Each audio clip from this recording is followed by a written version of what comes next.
Hello and welcome to The Gist. I'm your host, Chris Vetrano, here every week to break down all the things that are happening in pop culture and interviewing the people that make it pop.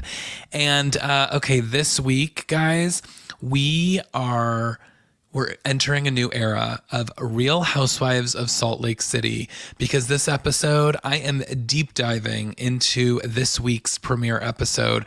My gosh, are we heating up that chilly zip code? Oh, I was worried, and that's why we're going to get right into it. Plus, it's been a while since you guys have just gotten me, right? And I've had so many guests recently. We've had lots of really good interviews, obviously still buzzing from Dinah Jane. Can you guys believe it? Fifth Harmony's Dinah Jane and I having a conversation about her new music. A dream come true. So fun. If you haven't checked it out, check out that episode. But today I wanted to check back in because we've got our Real Housewives of Salt Lake City back on TV this week. And coming off of last season, I really didn't know what to expect, but I've got a lot to say. Plus, while we're here touching down on some of our favorite shows, I'm going to just touch a little bit at the end of the episode about some of the other shows that I've been watching and my thoughts there. So it's all happening on today's episode of The Gist. So let's get right into it, shall we? All right. So Real Housewives of Salt Lake City. First, we've just got to talk about what a disaster last year ended up being. Everyone called it its flop season. You know, we went through the entire season, Jen Shah claiming that she was innocent, only to, in the final moments of this final episode, like reveal that she pled guilty, that she was going to prison. It was like everything that we had worked up to this whole season just came crashing down. And it just wasn't giving. Everything from Heather's black eye, which I never want to talk about again, to, just literally everything that season gave didn't work. And I think that they realized it. I think that they knew that this was, it was potentially going to kill this franchise, much like, Dallas did several years before.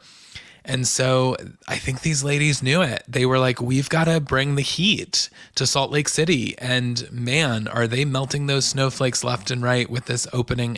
If this is what we're getting in the premiere, whew, we are in for a season. All right. So first of all, just getting right into the premiere episode. I hope that you guys watched, because if not, spoiler alert to come. But my God. So we open with a cold open. We don't get our, taglines. Instead of taglines, we're getting Bible verses. And the most dramatic walks of these women. It was Emmy-worthy performances from these women, and I'm going to say the editors and producers, them putting together this opening 2-minute clip was everything. So we open with, you're seeing producers were breaking the fourth wall right from the beginning. You're seeing producers while the girls are on a girls trip in Bermuda. And you're seeing the producer stand outside Heather's room, and suddenly she's still mic'd, and you hear that she gets a phone call, and she starts freaking out. And she's like, are you kidding me? And she's crying, and she's like, I can't believe this. And so producers are freaking out. You see them pick up the cameras. Producers are like, go in the room, go in the room. And she, they barge in her room, and instantly she's kicking them out. She's like, no, guys, you can't be in here. No, no, no. And she pushes them out. Then we move into this Bible verse. It was something right out of Days of Our Lives. It was incredible. And I loved everything about it. And especially Angie as she's walking down the street with her pink poodle. That was just something that we had. And then it goes into some clips that we did not see in the original trailer. So now we're starting to see some additional footage from this upcoming year that we're about to get.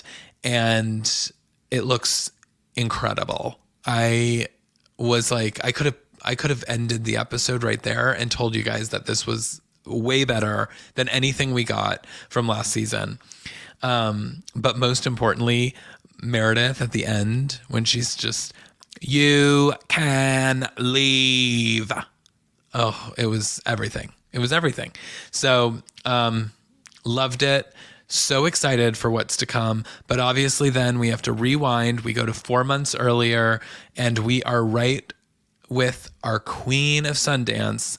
Lisa Barlow kicks us off and she's preparing for Sundance because she is the self-proclaimed Sundance queen. And, she's setting up for Sundance and she jumps in the car. We see her with her husband and she's talking about Jack, who last season we saw that Jack, was, remember, Fudge College. He didn't want to go to college. So apparently an 18-year-old still says fudge instead in that household. But we learned that instead of college, he's going on a 2-year mission with the church. And I didn't find that to be like the craziest thing. I mean, we know that they're Mormons. We know that like we're in Salt Lake City. So to hear that he's going on a mission wasn't very shocking, but there's a lot of sadness happening. Lisa is crying like crazy in her testimonials about it. She's crying in the car. She's, sad that she's like losing him for 2 years. But I think what we ended up learning and where I'm thinking that this sadness is really coming from is that he kept it a secret from his parents for a year, that he was going to leave on a mission for 2 years. So while he's saying fudge college and not wanting to go to college, he's leaving out the fact that he's already planned to go on a mission. Something is afoot there. Like, what is going on? Why is he not sharing this information? It's pretty crazy. And so he's going to go on this mission. He also made some comment, like when they asked, like, well, why didn't you tell us? That he said, well, I'm not like you and Dad. What does that mean? What are we missing? I am so curious as to what we are potentially going to find out here. So we get that. And then we go to Heather to catch up with her. We see that, her New York Times bestselling book, Bad Mormon, is doing well because she has a new home, which also she has a second location of Beauty Lab. So Heather is thriving despite the black eye and the season that she had. And let's be clear that she also had Ultimate Girls Trip between last season and this season, and that was also a flop. So not great. But she is thriving in life. And so we see her in her new house. She is shoveling her own driveway in preparation for Meredith's arrival. And, Meredith has to give some shade. Like, well, in Salt Lake City, most of us have snow removal service and we're not out there shoveling ourselves. But we get to, a little bit of them and what's going on. And I loved that we ultimately get into the Whitney of it all, because Whitney and Heather are bad weather girls. They did not leave things in good terms. And so we find out that, they sat down the day before and they had determined that they were going to try to start fresh and they were going to try to truly move on, which we saw a lot of that in the last season and on Ultimate Girls Trip. So let's really hope that they do, because I can't take another moment of that.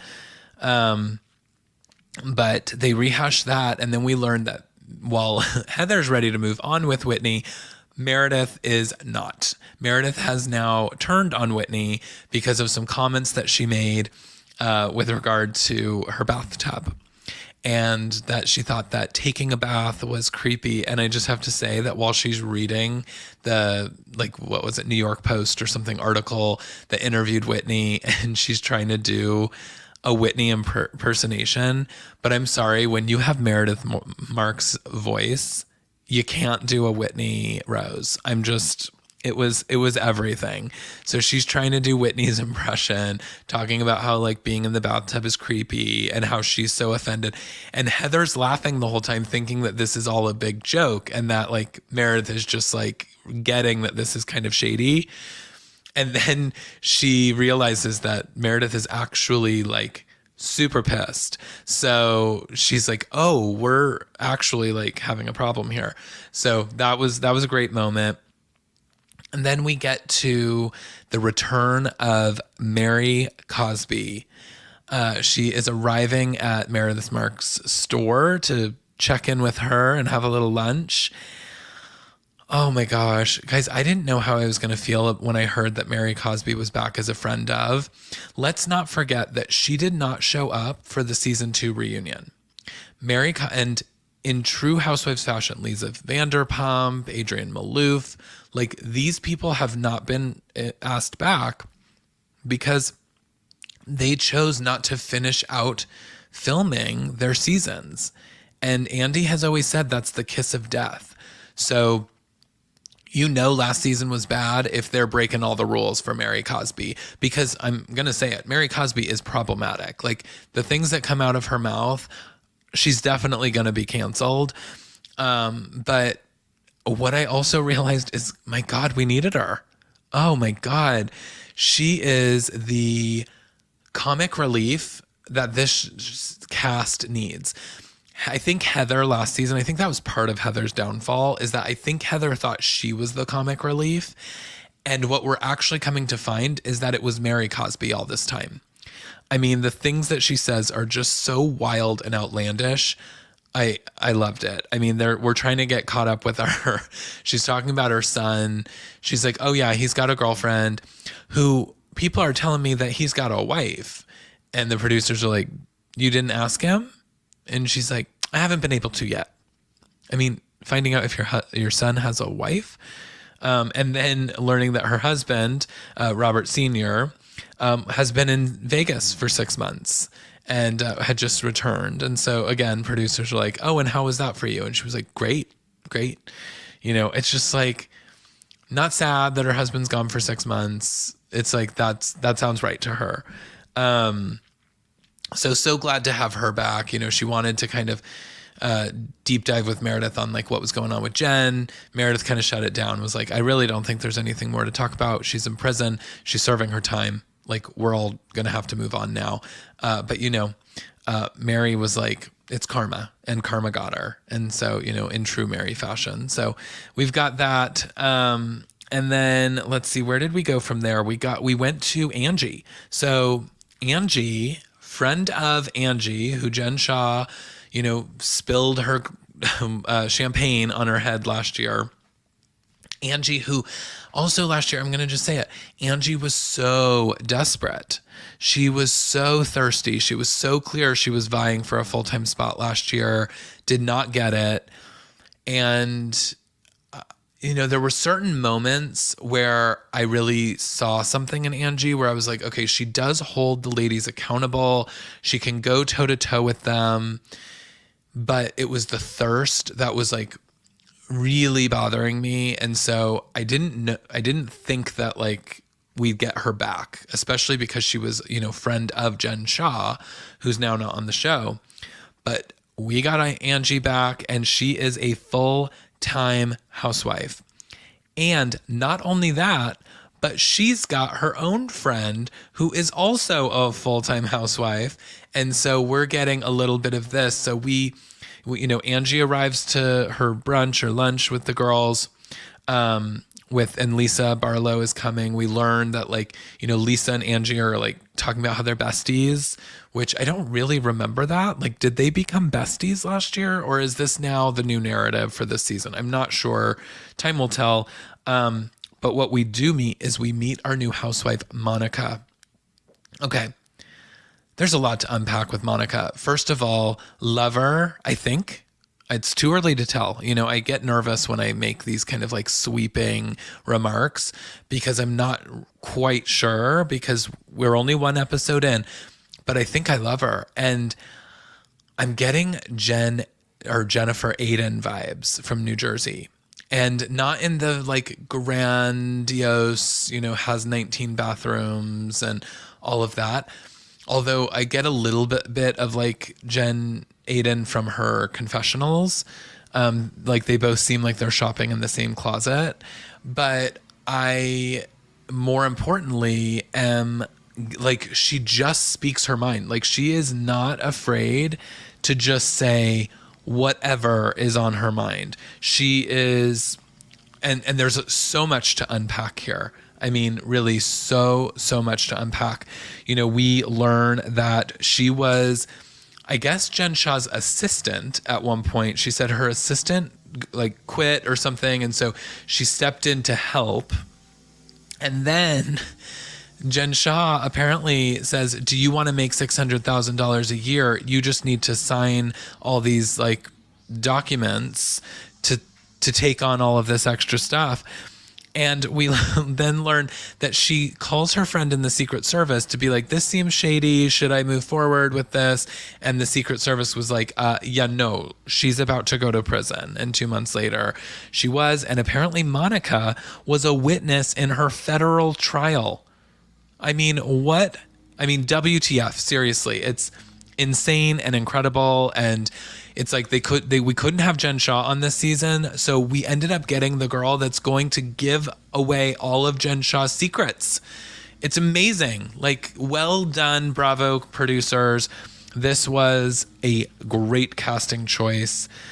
You know, she talks about how she has all these dark secrets about Angie and Lisa, and that Jen has told her. And so she's like, I'm trying to tread a line where I realize that everything that Jen said was full of shit, but also, you know, I want to be aware of the things that she said too, so that I don't end up in a bad place. So it's giving a lot, and I'm excited. But then we also learned that she's going through a divorce, and I was a little confused about what was happening there, because she said she was married to her husband, and then she ended up in an entanglement. And I was like, is an entanglement abuse? Is entanglement you ended up in an affair? I wasn't clear on what we're using the word entanglement to define here, but she ended up in an entanglement. They got divorced and then got remarried, and now they're going through another divorce. So that sounds messy, and you know, that's what you want from your housewives. You want them to give mess. And then we, you know, end at Heather's, what they call it, I guess her refresh party. Because, you know, she wanted like the fresh powdery snow and to have everyone start fresh. So, it was her start fresh party, her refresh party. I can't remember, but yeah, so she's there setting up. Then, you know, Whitney arrives. We see Mary and Meredith arrive. Lisa shows up with the newbies. So Angie and Monica join Lisa. And of course, you know, Angie didn't say some very favorable things about Heather last season. And so Heather was like, of course, you know, Lisa's bringing Angie, who literally said the most disparaging things about me last year. But you know, she's ready to start fresh, so she's gonna try her best. And then it's so interesting too, because you know, in talking about Monica again, it's like she truly is on the show, and she's just burning down Jen Shah's house. I mean, I don't know where Jen Shah goes from here with any of these ladies, because the things that she's saying in her confessionals, I mean, she's like, oh yeah, I'm, you know, meeting Heather, and she's like, but Jen said nothing good about Heather. And I feel like she knows all the stuff that Jen Shah said, because they were friends. I mean, I think they were legitimately friends who, you know, worked together and hung out together, and that Jen Shah probably trusted. And so it doesn't look like she's going to have a whole lot of friends left at the end of this, because Monica is here to burn it down to the ground. And then we learn that Lisa thought she was in a good place with Mary, and then she said that Mary texted her some like horrible things. We start getting recap of the texts. I mean, she's like, you're going to kill people with your tequila. You're like the worst person alive. I mean, it went on and on. I mean, again, it was like comedy. It's like Mary is problematic, and she's mean, and she, you know, says things that she feels, but man, is it entertaining to watch. And I don't know, does that make me a bad person? But it's so entertaining to see what Mary Cosby says to these women, because it's like, it's things that you think about people sometimes, but like she's actually just going there and just going to say it. And I mean, she's a character of her own. I mean, she truly is on her own planet. And then, you know, everyone's talking about like Heather's book, and someone, I can't remember who said it, but like, who read it? And no one there had read the book. But I did enjoy the moment where Lisa, you know, is like, did you say anything about me? And Heather's like, I just said that like, you're the best person to be seated next to at a dinner party, and that you're like a lady of town, like you're a city girl or something. And Lisa's like, oh, where's my credit card? I need to buy it. And, you know, I thought that was cute. But then we like see that Angie is kissing Lisa's ass, and she's like, oh, I want Lisa to autograph a copy for me. And I don't know, that just, again, it was like that thirst. It's like she was really grasping. I feel like potentially producers maybe told her, you're coming back on, but we don't know in what capacity. So like, it's up to you to really get your snowflake. And so I think that she like was like, okay, well, I don't have Jen, and I know I can't go head to head with Jen. So I've got to have like an ally and a bestie. And I think that's what is happening with like this thirsty for, you know, Lisa's approval. And then what else did we get? Oh, we got Whitney and Meredith going after each other. You know, Meredith confronts Whitney about the things that she said in the article, and we end up back and like rehashing some of the things from the reunion where, you know, Lisa said that Meredith and Heather were doing Special K, but somehow, you know, Meredith is now upset with Whitney as a result of it. And so I don't know, it's a little bit exhausting. It's like, I don't think that like, I truly don't think that Whitney meant a lot of harm about the bathtub comment. And I don't think that she was going after her marriage and the cleanliness of her bathtub. I think that she was just kind of being shady about like the fact that they filmed kind of a creepy scene. And I don't know. That fight is not giving. It's giving season 3, if nothing else. And so we really need to move on from it. But we'll see. We'll see where they go. Meredith also pulled Lisa aside and said, you know, I would like to attempt to mend fences. So let's try. And, yeah, I guess time will tell. We'll see what happens. They have made a plan to get together, which I'm hoping we'll see in this next episode. And yeah, I think that's really it. Then we end up in like a snowball fight that was, you know, kind of silly, but kind of fun. Mary watching from the sidelines, like, are they liking it? Are they getting along, or are they fighting for real? And so she was very confused, but I mean, quite frankly, I think we all were a little bit. But it was fun. And, you know, and that's what I think last season also missed, is that it was like almost too dark. We all knew what was happening with Jen Shaw, the whole black eye of it. Like, there was just things that felt so dark, and no one was talking about things, and a lot of it felt artificial. And like, this actually just sort of feels fun and fresh. And I don't know, I'm liking it. I'm liking it a lot. And so, and it looks like we're in for a season. Like, we've got some really amazing clips in the, you know, trailers and in what we saw in that cold open. We didn't get taglines yet, so those are still to come, probably, you know, in the next episode, since we didn't end with it to be continued. So I imagine we'll probably get taglines in the next week or so. But yeah, I'm loving it. I'm loving our Salt Lake City. I'm glad to have it back. I was worried, but I feel like I can take a collective breath, because it seems like we're in for quite a ride.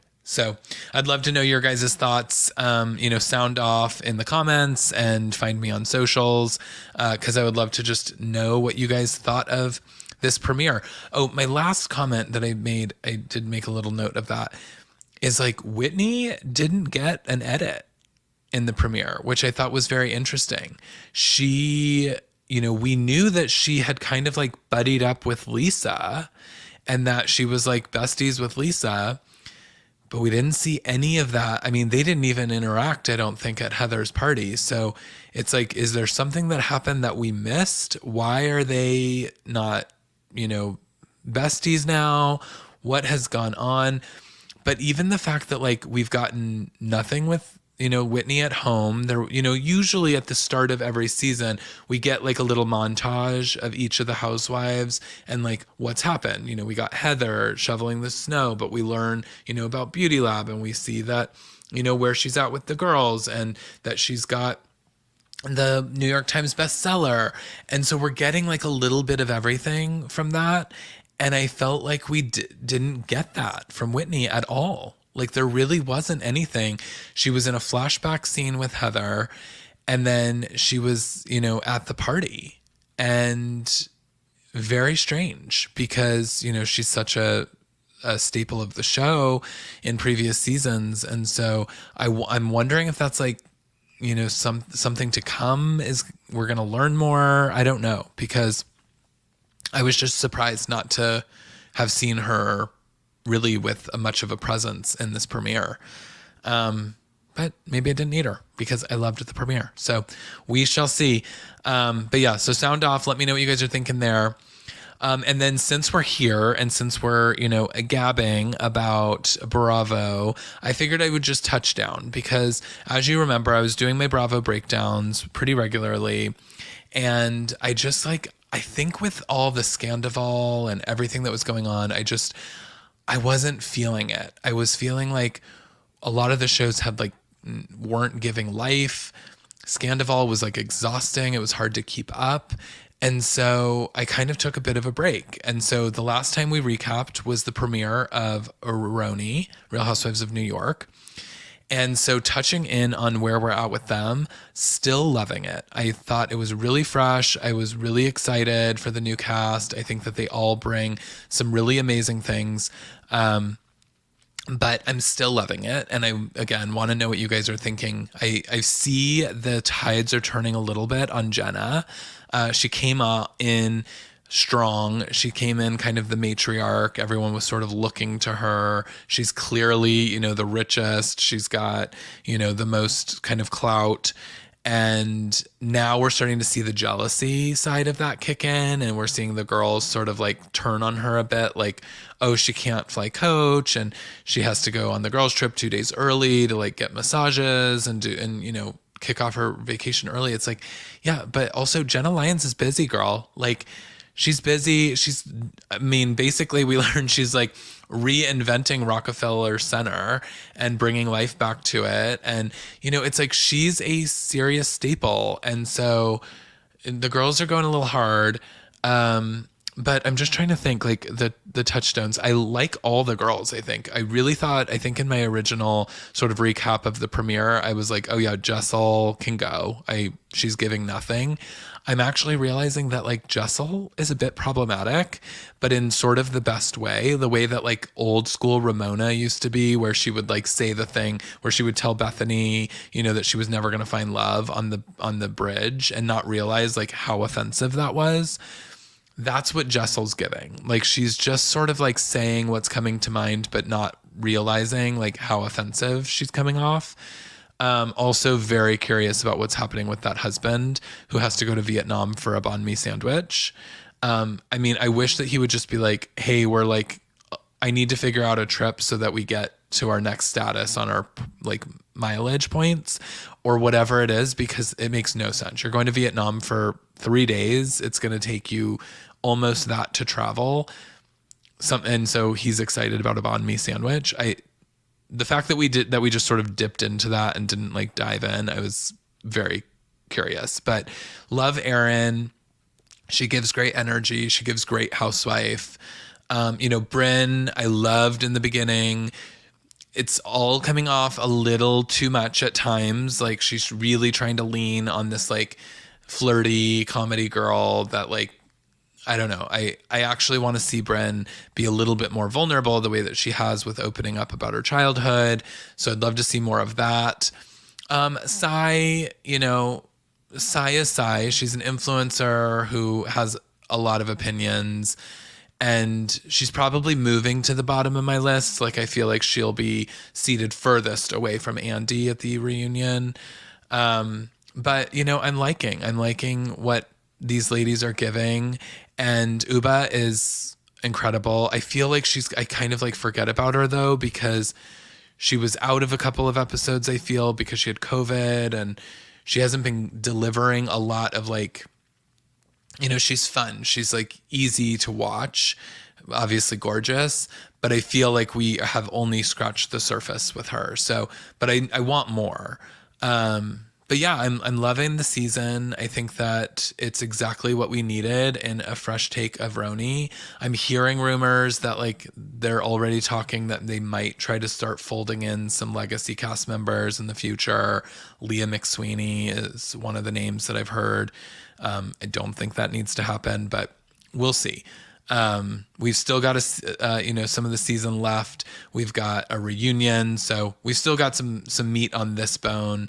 But I'm loving what I'm watching, and I tune in. I kind of hate that it's on Sundays, because Sundays are jam packed because there's Atlanta and there was Crappie Lake, and it was just like kind of in the fold. But it was always the first thing I was going to watch, so that's a good sign. Also loving Below Deck this season. It was some serious controversy, some potential like almost assault happened on the boat. There have been some just crazy characters. If you're not watching Below Deck, or if you've never watched Below Deck, I would actually venture to say this could be your first introduction to it. And of course, I'm talking about Down Under, Below Deck Down Under, because there are so many different variations of it. But we're getting, it's a feast for the eyes. I love Aisha. I mean, she's so like sweet and so much comedy, and her and the captain's relationship is so good. It kind of reminds me of a little bit of like Kate Chastain, and what's our captain of the sea? That now they have their own couch talk, and for whatever reason, I can't remember his name. But I'm getting like that kind of relationship from them, like truly, truly good friends. And so I love that. We're getting good guests. We had some real drama with one of the guests, and a health scare on this last episode. So it's kind of everything. So I would definitely, if you aren't watching, I would say that. And then we're OC.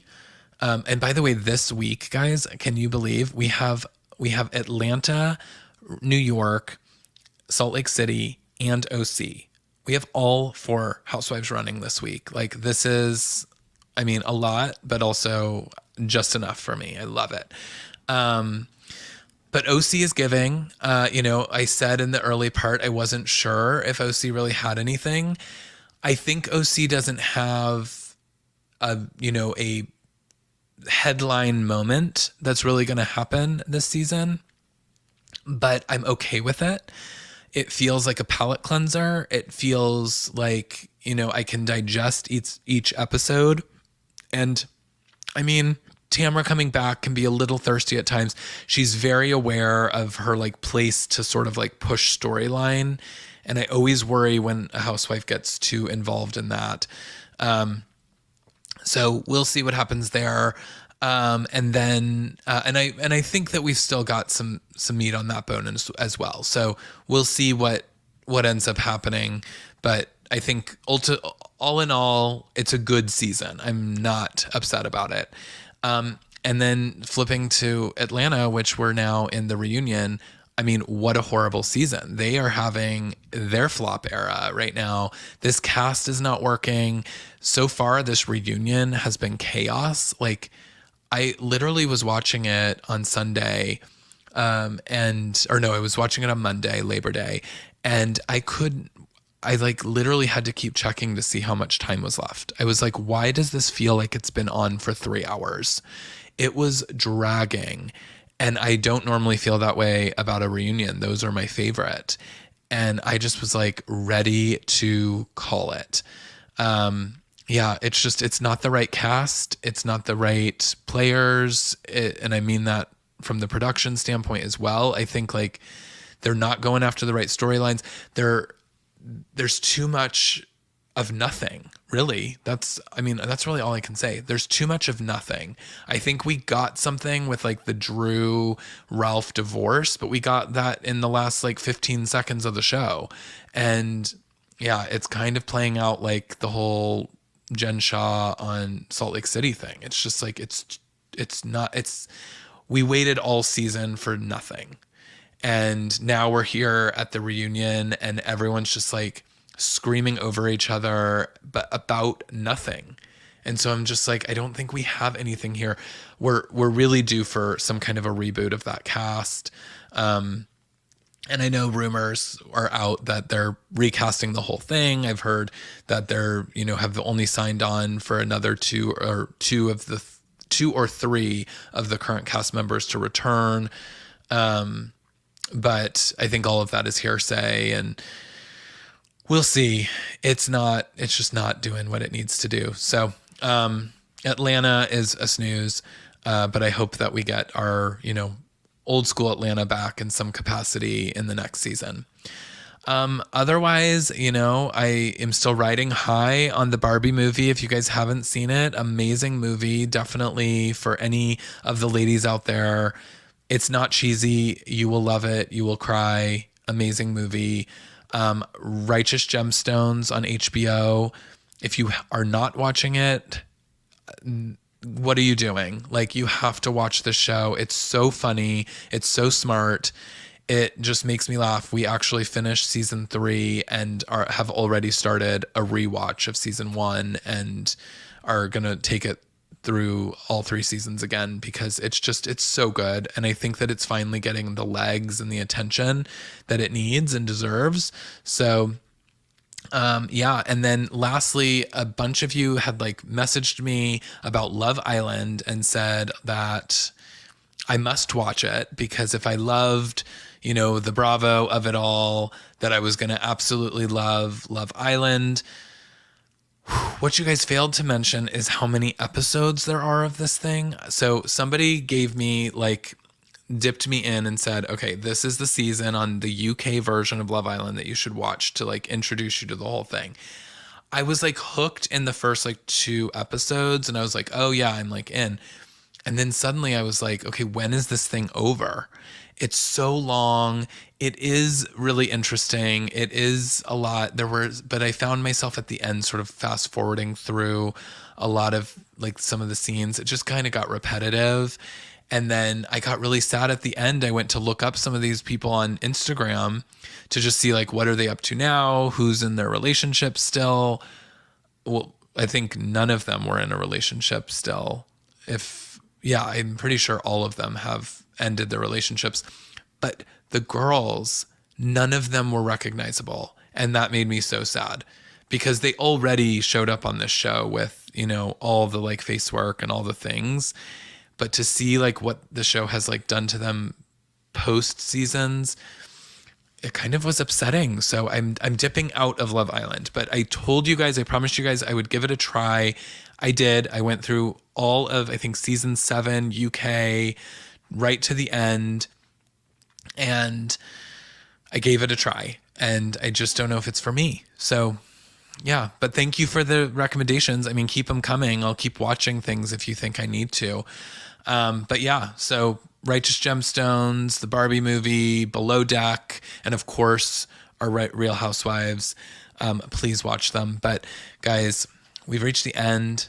I'm ready for the next episode of Salt Lake City. I think that I might be like back in love with them and I'm so happy to be feeling this way. So again, let me know what you guys thought. You can find me on socials. I'm at CM Vetrano on all the platforms. But a lot of times on Instagram. So follow me there and let's get the conversation started. And then what else? Don't forget to rate and subscribe so you never miss an episode. Next week, we are another show that if you aren't watching, you must watch. Family Karma on Bravo. If you haven't watched it, it's so good.